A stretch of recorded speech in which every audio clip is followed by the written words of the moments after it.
you can't get sent 52,000 messages in a year by people who are in so much pain and just kind of like not have it affect you and not take it seriously. I don't, I think that would have made me like some kind of a sociopath or something, 52,000. Really. I got 52,000 messages in a year on Facebook. All right, ladies and gents, gather round. We got value going once, truth going twice. Sold for a song.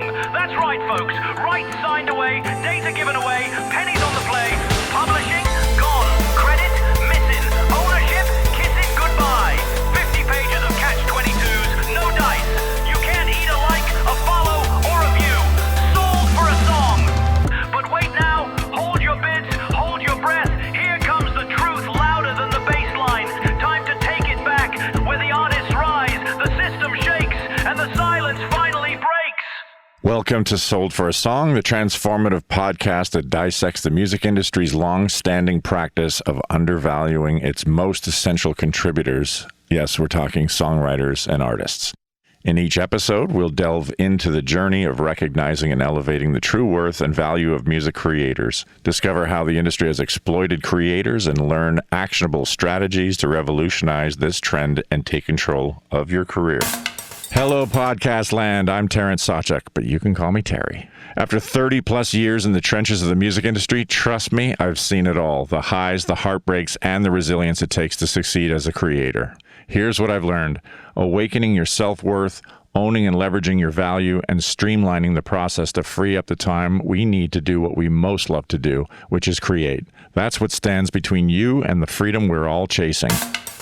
All right, before we dive in, if you believe in empowering artists and redefining what it means to thrive creatively, do me a favor, subscribe, leave a quick review, and share this episode with someone who truly needs it. That one click helps more than you know. And if you want to go deeper, join me at terrencesawchuk.com to be a part of the community and follow all of my endeavors for exclusive content and updates.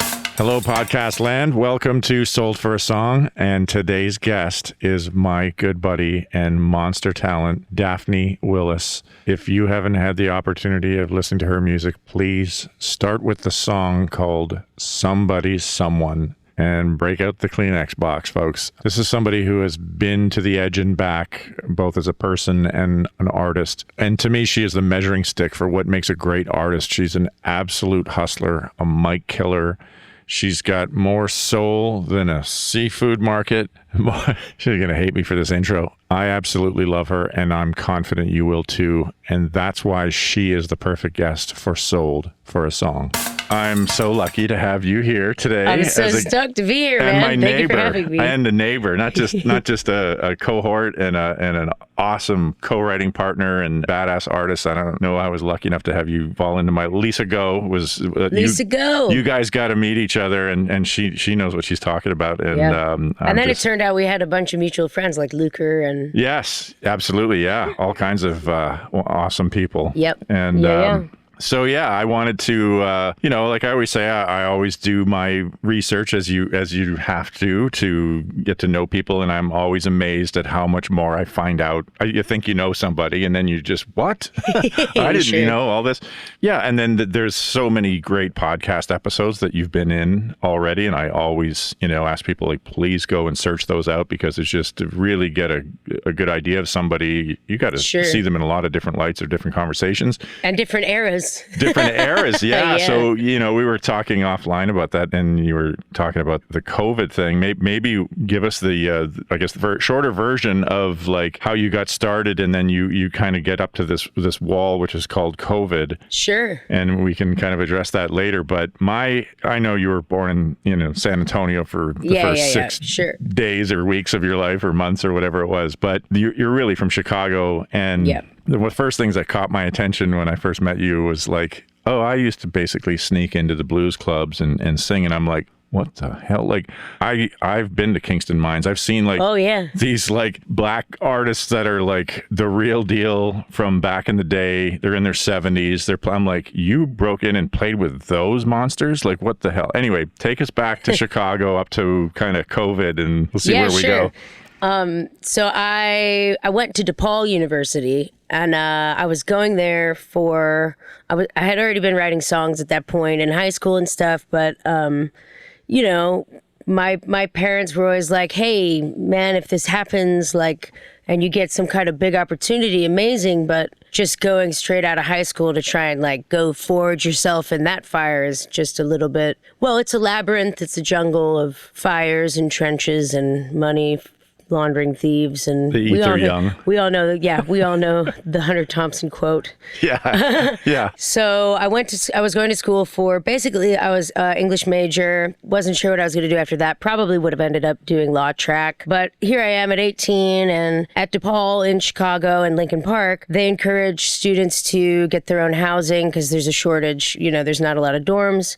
So there I am with my own little studio thing on the side of campus. What do most 18-year-olds do in Chicago? They usually get a fake ID and they go out to the bars. So that's what I do. And then having this fake ID, I'm like, oh, there's all these like open mics and blues clubs and stuff like that. So I started going to all these open mics and doing open mics, going and hanging out at the blues clubs and the jazz clubs and just hanging out with people, making friends. Eventually, this group of guys kind of approached me and they're like, we want to make a band with you. So we ended up making a band and touring around within Chicago originally. We used to have a residency at this place called Alive One. And then we'd play at, Tin Lizzy and blah, blah, blah. Somehow I had done this little EP. At the time, it was like, how do you get your music? It was impossible to get on the radio unless you had a deal, but trying to monetize your music was really difficult at that time in general. There was no for licensing. Licensing beds had just kind of started. So I put my little acoustic EP into one of these music bed company, license company things. And the song started playing on American Airlines. And Kevin Welk from Vanguard Records, so right. Lawrence Welk Jr.'s grandson, was on a plane, and this is back in the day when you had to plug your iPod into the arm, and your headphones rather, and his iPod had died, so he plugged his headphones into the armrest, and my song was playing. He looked in the little brochure, and he saw that I was unsigned. So he sent Gary Pachosa up from here, who was Sugar Hill Records A&R. And he's a 9-time Grammy. He did the Dixie Chicks, Norah Jones, right. Alison Krauss. Much more of a bluegrass kind of guy. But he flew up and saw me and my little band play in a live one in Chicago, and they flew me out to LA and they signed me. Just like that. Just like overnight success. That. Fucking crazy, man. That is wild. So I had to not only make the decision to drop out of school, but also to break up my band. Right. Yeah, they always want the singer, They right? always want the singer. And I was writing the songs at that point. Okay. So I, put my big girl britches on and fucking did it. So you make it sound so easy. I always talk about this old mentor I had, and he says, the easiest thing you'll ever do in this business is sign a major recording contract. And I thought he was nuts until I signed a major recording contract and I was dropped in a year. Yep. So the little tiny part you're skipping over is the slugging it out in the club. Like was this the band that had the horn section and all that kind of thing? Eventually, so we had horn players hop up in that band, but when I had the fuller horn section, that was after that band had broken up, and then I started having different bands in different regions. So I would go to the East Coast and tour, and I'd have a couple guys out there that would be able to put a band together for me. So I had charts for all my songs. I'd fly out a few days early because it's oh my God, are you kidding me? The budget, I had no budget. You know what I mean? I had zero recording budget. So how am I going to fly, 5 players out to a region and tour? So how did you think of that? How did you come up with that?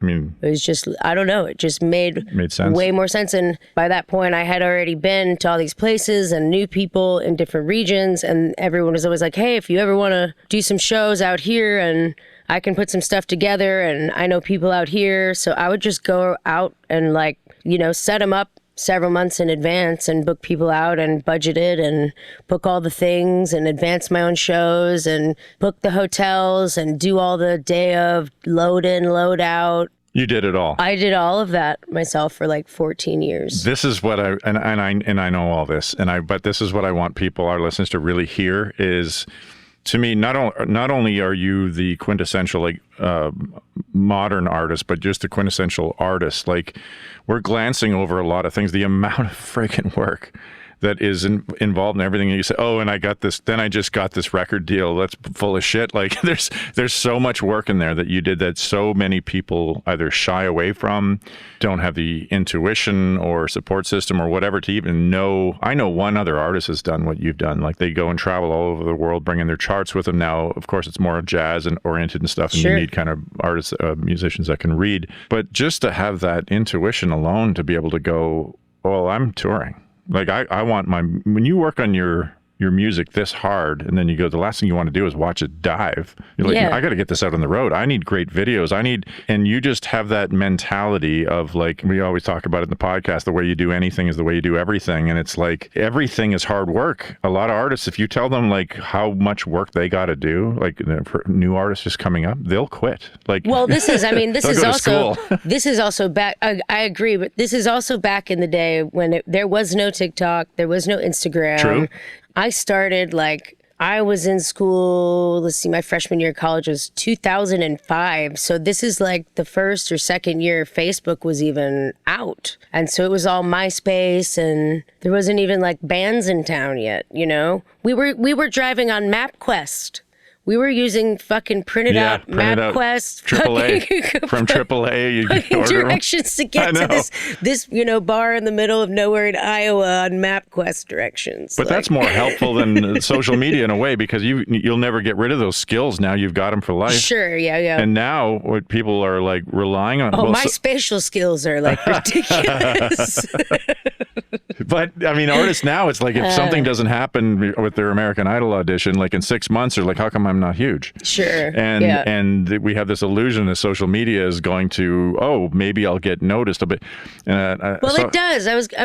I do feel like the approach has kind of changed a little bit, and it's no longer like people are trying to discover people more so on social media than they used to. It's less of like, I'm going to build this market by hitting this market, every 3 months and build it up that way. It's a lot different now. You have to really target that market with social media for really almost like a year beforehand and infiltrate the biggest brands, biggest people in that town, and kind of create a following and a community before you even go in, as opposed to going in and then figuring it out. I heard a Denzel Washington quote recently, and he said, if you're going to go out and vie for all of this attention on social media, you better have a story when they finally show up, and you better have a playground for them to come and play in. Yep. So what work do you have ready for them when they find you? Right. And that's when the herd gets thinned out really quick. Yep.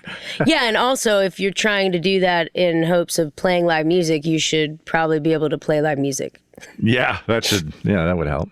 So one of the things I heard when I first met you, and I just heard you sing, and just hear you singing over the music, there's a legitimacy, there's a pocket that, how does it come?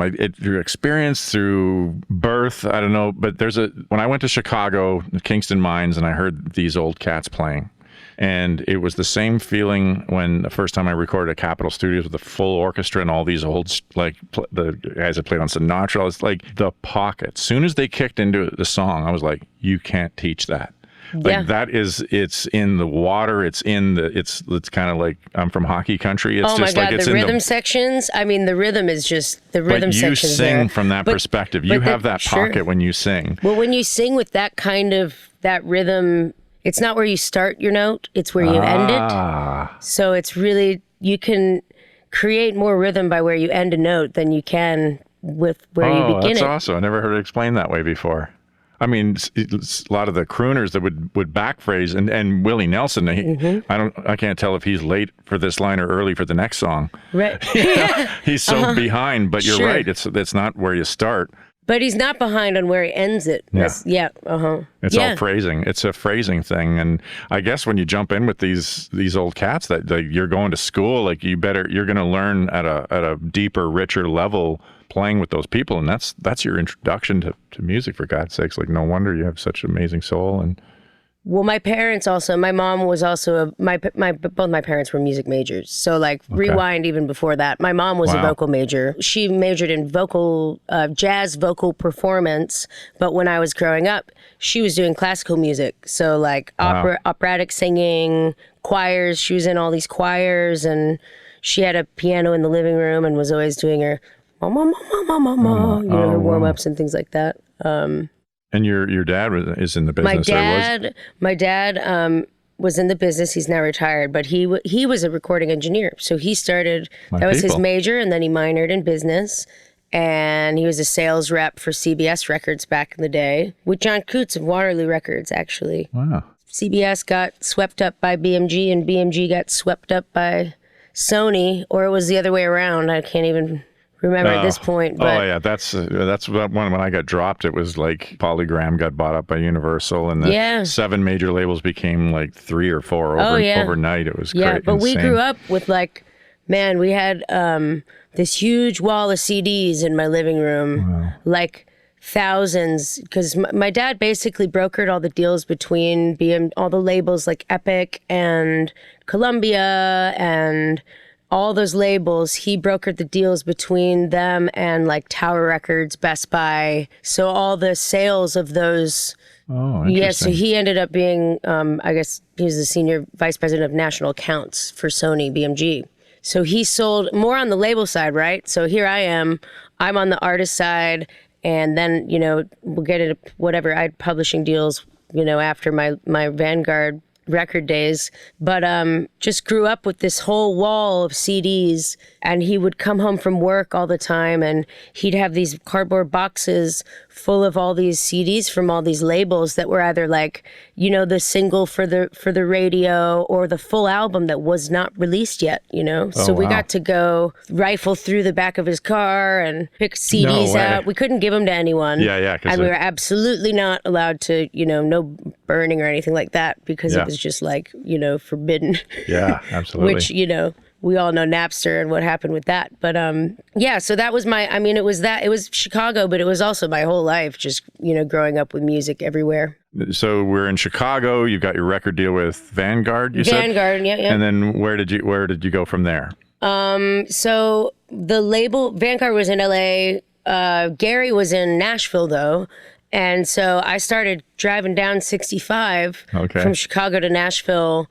And I would stay at his house. So he lives in, I don't know if he still lives or not, but Alison Krause's old house. Okay. And so he'd have all these artists coming in and out and staying there. And he'd set us up with sessions. He had a big studio in the back, but he'd started setting me up with co-writing sessions, which I had never done before. So I would come down and do co-writing sessions. And then through doing that, kind of crafted the first album. I did 2 albums with them. I did the first album, and he introduced me to Tim Lauer, who was the producer that did that album, and then the next one after that.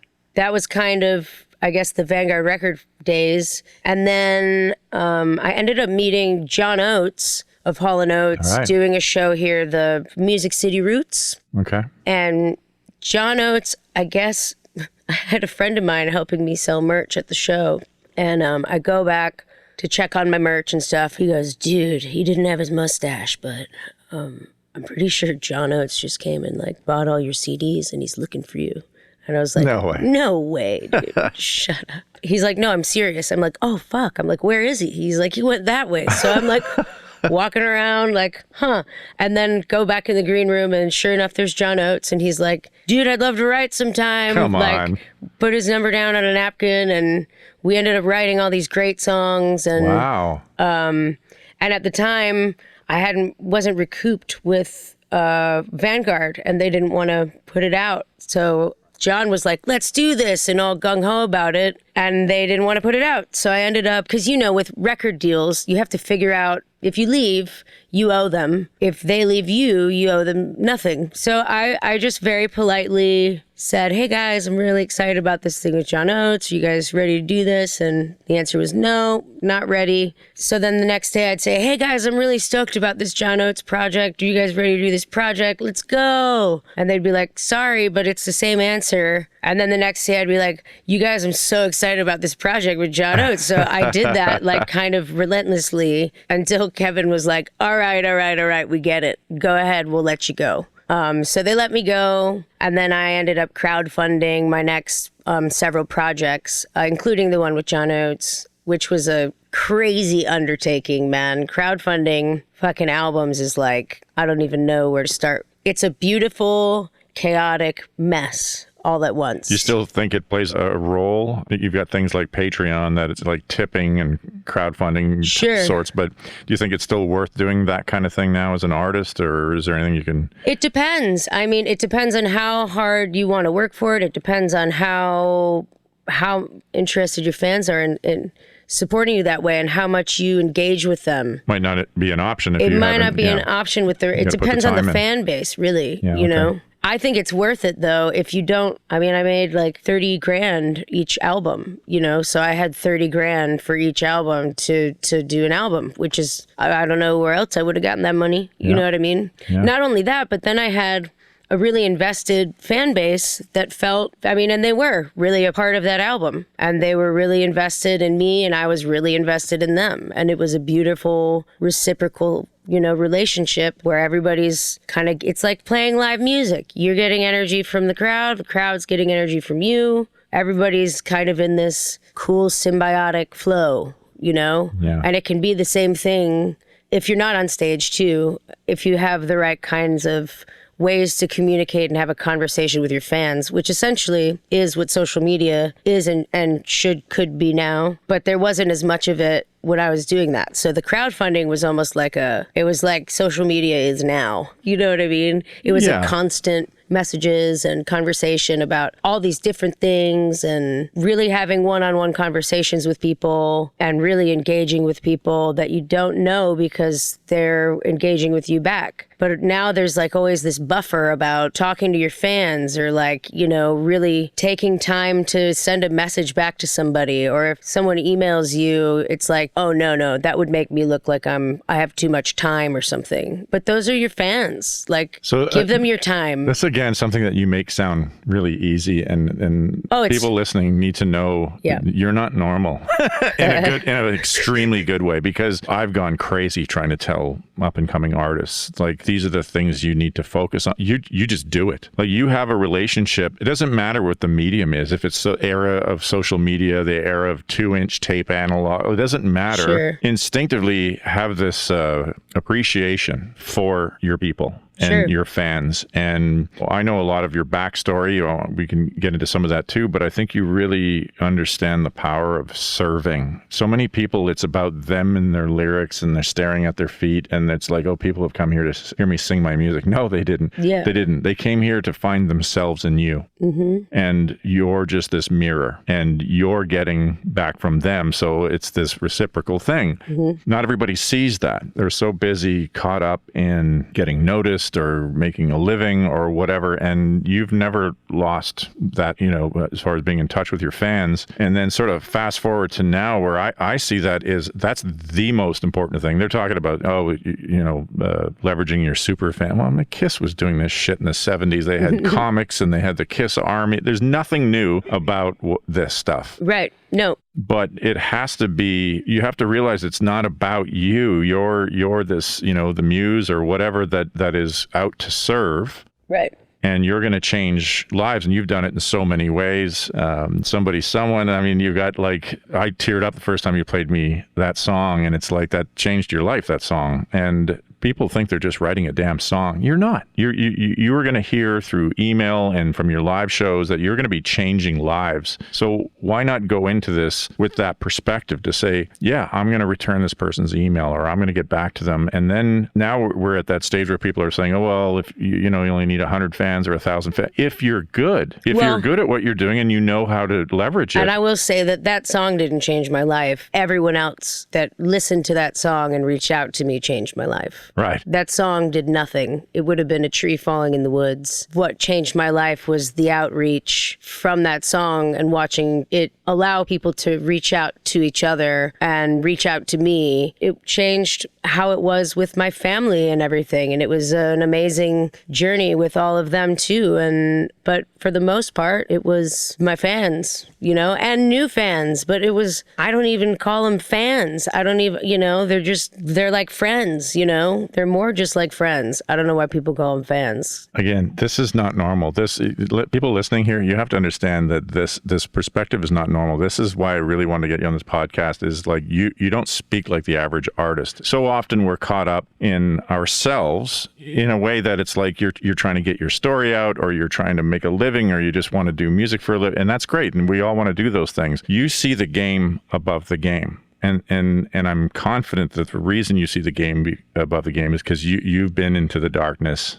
That is the other end of it, is that you can overthink that too, which, so I overthink that sometimes. And I'm like, I do think about, trying to serve my fans, however you said it. Well, when I say the game above the game, it's more from a spiritual, divine standpoint, sure. Meaning I see. How come you're able to do this? You had a hell of an upbringing and trouble with addiction, and sure. Please, I'd love for you to reflect on that.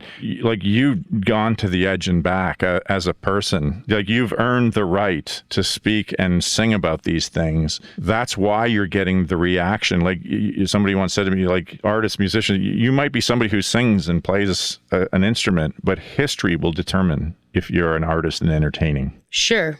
And these people are reaffirming that you are. Yeah. Yeah. I mean, also, I think, hey, how many people have had a million times worse? I feel lucky in my journey. And I also realize the adversities and hurdles that I've had to overcome at the same time. I don't know. I think maybe, and I guess maybe I've done enough work on myself by now to just kind of like skim over it. But I appreciate that. Well, so thank you for that. Now she's adding humility and gratitude to it. So fuck off. This is why. Like, what's it take to play a song for Terry in a studio and then he turns into tears? This is what it takes. Like, you have to go listen to Daphne's music. Listen to everything you can. Someone is like, I don't want to try and explain my interpretation. I'd love for you to, give it from your heart and then how that came together. Well, Someone is really a song from my perspective of something that happens to a lot of families and a lot of people, which is, having someone in your family or you yourself being afflicted with mental health issues or addiction, and how that changes your viewpoint on everybody else in the world, especially in regard to homeless people, especially in regard to people who are addicts, especially in regard to people who have anywhere from mild anxiety to more severe mental health issues. I think for me, the best part of that song was that it allowed me to talk about my own stuff, which is like my own mental health issues, my own issues with, am I addicted to, am I an addict? Am I this? Am I coping? Is this PTSD? Is this mental health? Which is a conversation that everybody has. And when the song dropped, I ended up just quitting everything. I was, drinking and smoking lots of weed and doing drugs and blah, blah, blah. And I've always been very functional in those things. But it was because there was such a plethora. These messages were like, you can't get sent 52,000 messages in a year by people who are in so much pain and just kind of like not have it affect you and not take it seriously. I don't, I think that would have made me like some kind of a sociopath or something, 52,000. Really. I got 52,000 messages in a year on Facebook and emails, and this isn't including comments, but these are people sending photos of their deceased loved ones, people who have been looking for people who need help, people who know people who need help, people who don't know where to go. So like, stop thinking about yourself and think about all these other people too. And in this journey, by helping these people, help yourself, because the amount of resources that I found for myself by trying to find them for other people, it just catapulted, you know, my ability to cope with my own situation. It was a beautiful, beautiful thing that happened. It was absolutely fucking terrifying and overwhelming at the same time. You know, I'd never take it back. And I thank every single person that ever messaged me, ever commented, shared, reached out to someone else because of it, used the song for someone else because of it. Like, thank you guys, because that was you. Oh my God. And I try to tell young artists too, and you think you're just writing a song. Yeah. You don't know the impact. And then, you know, Yep. there's something, you know, when it's said that, you know, go give others what it is that you want. Well, give it away. I wrote that song with Jen Bostic, and I do want to make sure that I credit her because she's an Absolutely. incredible writer. Yeah. And we just thought we were writing a song about our brothers. Yeah. That's what we thought. And you put that abundance out, and it's like you give others what it is that you need, and it comes back. That's how abundance works. It comes back to you. Recently, I was calling my close friend's sister was dying of brain cancer. So I called to help her and recommend this restorative doctor that I use, who's like a genius. And she had her own path at the time, but she says, "But have you ever tried EES?" And I was like, enhanced. I can't remember what it stands for. Yeah. But I go to it weekly now. I said, no, so here I am trying to help somebody who has months left to live. Mm-hmm. And she ends up helping me with some other, because the intention was just love and heartfelt. Like, I want to help you with this. I want to see you win. I want to see you do better. Mm-hmm. And then God goes, thank you. You walked right into my trap. Like, this is how it works. Mm-hmm.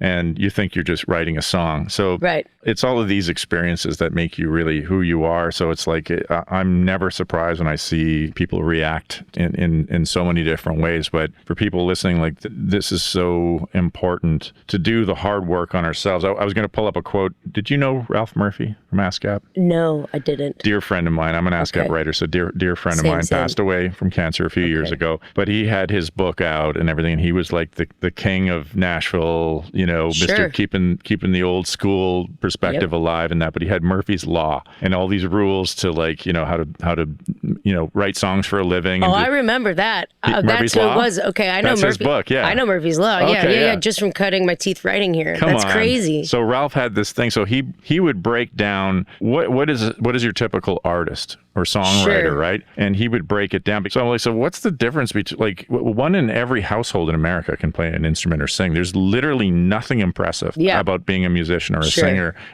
Somebody in each home in America can do it. Why Ray Charles? Why Prince? Yeah. Why Mozart? Like, there has to be more to it than it. I'm not sure, but I think it's somewhere along these lines. So Ralph says, here is the physical makeup of the average artist. Abused physically, sexually, emotionally, with an inability to communicate, with a desperate desire to be loved, marginally dyslexic or ADHD, hello, with a gift of perception to look at someone and you know them inside and out, and you see things that other people don't see and able to explain it in a way that other people can't explain it. That's almost every artist I've ever met in my life. And, you know, I've just been coming to terms with ADHD and dyslexia like the last few years, even though it's been there my whole life. And you understand things that very, very simple things are extremely difficult for me, and things that are so complex that boggle people's minds. I can do them with a coffee in my hands. It's a very tough road to figure out why. Most of these things are based in some kind of trauma or experience in your life, and it's like a coping mechanism, that kind of thing. But I think somewhere in there is why we need to tell a story.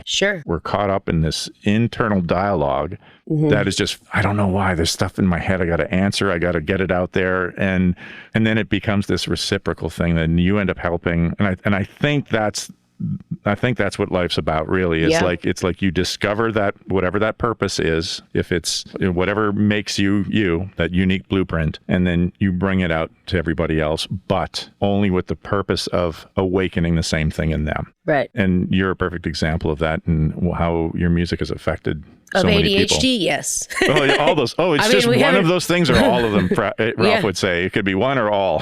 Squirrel. You know, squirrel. Okay, so here's one thing I wanted to pick your brain about. Again, like I look at you as all the listeners we have, young musicians, artists, you're lucky enough to be listening to you talking and say, okay, what does the modern artist of today have to do to kind of, first of all, get away from the old way of doing business? Mm-hmm. And what needs to be adopted now if you want to actually make a living? So when you start saying make a living, it's a different story than You gotta get on that OnlyFans, guys. Let's go. Come on. Time's a wasting. That's awesome. You know what I would say is, to answer that question, is it's not about the quantity of your posts, it's about the quality of them. And instead of spending your time constantly posting about things that nobody can really dig into, think about having a conversation with everybody that they're going to want to continuously, like, it's not going to be they heart something and then you heart it back. It's going to be like, oh, this makes me think about this thing. Do you? And then they're going to ask you a question. And instead of working on another post, answer them and talk to them and have conversations with them, because Right. the more interactions you actually have on each post is better than posting more in an algorithm sense. It's actually better to have more and more and more comments and people commenting on each other on one post a week than it is to have like 5 posts a day where nobody comments at all. Yeah. Yeah. So I would think of it more as like a conversation, and you're going to also get inspired more by that than you will just spewing out Right. what you ate for breakfast in the morning Yeah. and how it came out later that day. And we talked absolutely. Because we don't want to hear it anyways. No, I know. We're so boring anyway without a guitar. Yeah, we've talked about this in the past. It's something that I'm trying to make sort of a mission for me is how can we kind of reverse engineer how things were done, sold for a song. It's a 500 or 600-year-old saying, oh, I bought that truck, I got it for a song. It's a terrible saying if you're a songwriter, you think about Sure. it. But how do we reverse engineer everything where instead of everybody leveraging us, and an example of that would be, DSPs or, that would be your Spotify or Apple, Deezer, that kind of thing, will pay you, the songwriter, if you get paid, 0.00017 cents per stream. If you're the master owner, you're lucky to make a couple of grand on a million streams. But Spotify's stock is over $700 a share right now. Mm-hmm. The major labels are making profits that are record-breaking profits, all at the same time where every artist going, hey, hang on, how'd you all make those profits? Right. Oh, we waited for you to write a song, then we saw the value of it. Right. Then we put ourselves in a position where we could actually do something with that value. So we're really grateful for your songs. It's Then like, we got our corporate health care plans.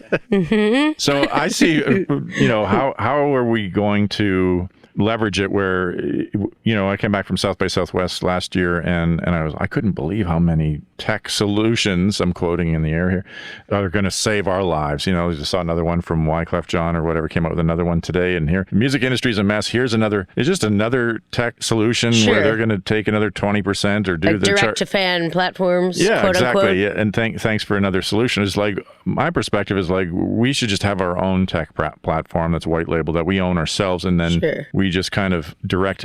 Like you said, if you're directing all of those people that you talk to, as opposed to wasting your time, I see Spotify and any DSP. I'm not singling out anybody. DSPs or social media, they're business cards. They're just billboards on the highway. Sure. Come to my house. Sure. Come to my house and play where I can sell you a 24-bit or a Dolby Atmos file, and we can have an actual relationship like you've had with your fans, but the actual infrastructure supports it. We're not in the day of age yet where you can just, without spending, 50 grand, 100 grand to like actually code and create your own like app and your own, like we've talked about this, your own white label stuff.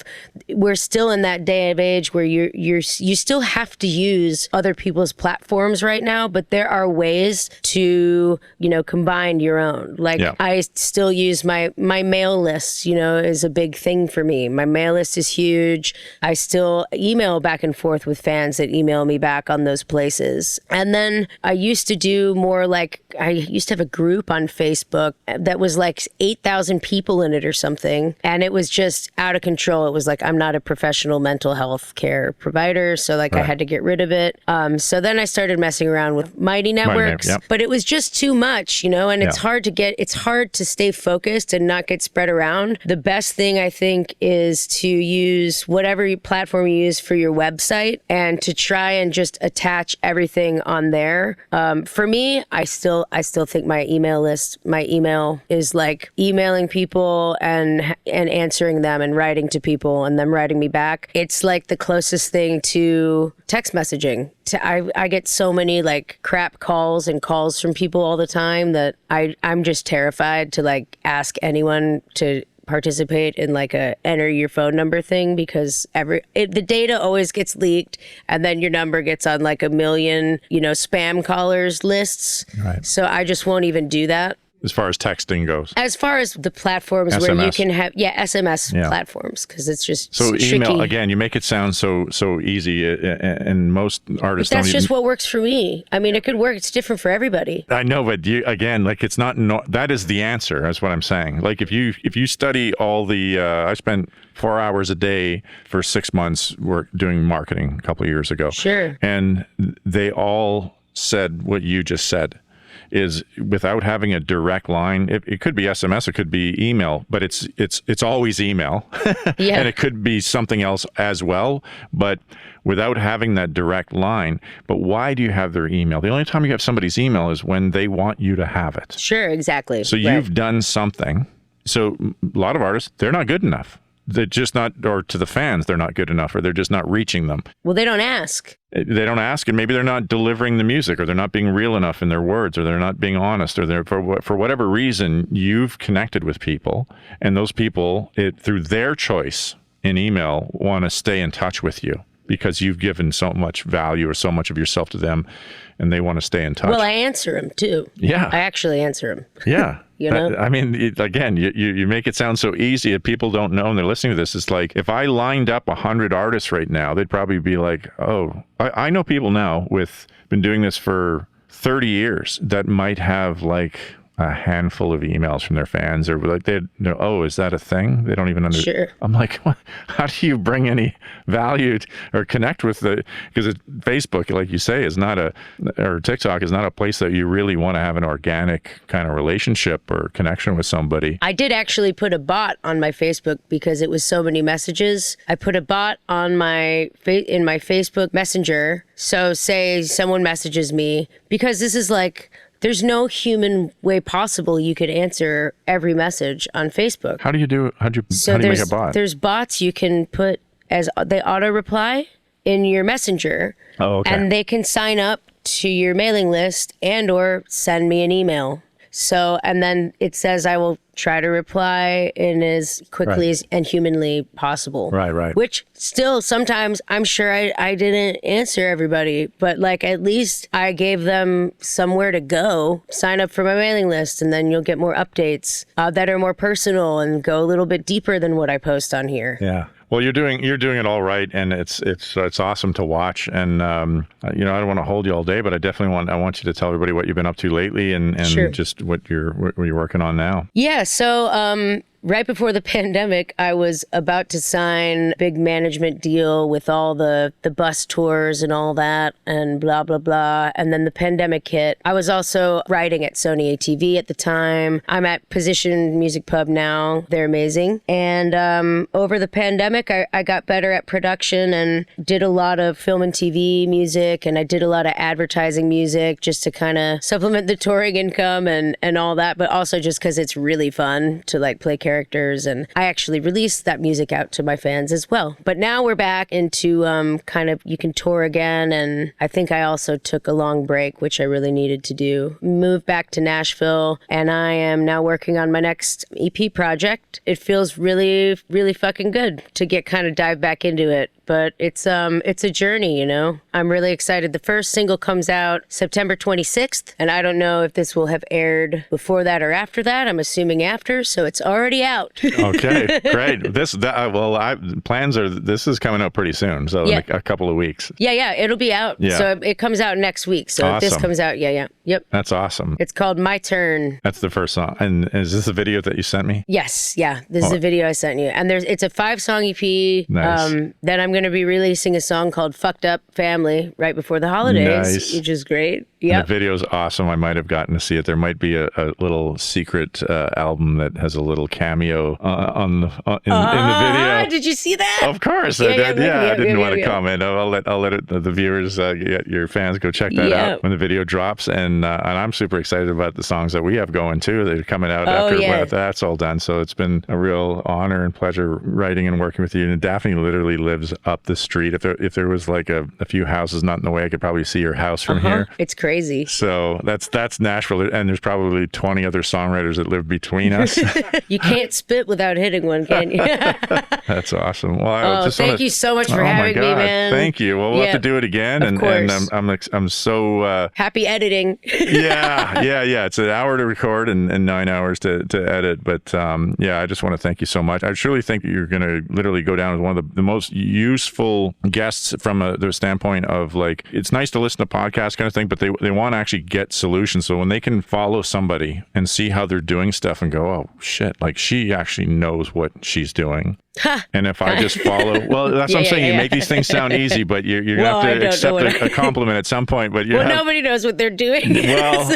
Well, you make but it. Thank you. You make it look easy, and I know it's not. And I'm not kidding. For artists, songwriters, just follow what Daphne Willis is doing, and everything that she does. Her YouTube channel is kick-ass, and you will get a ton of value watching somebody who truly has put the hours, the time in, has the talent, the soul. All aspects of you come out in everything that you do, and it's an honor to know you and to work with you. And I just want to thank you for coming out today. Back at you, dude. Thank you so much. Thank you.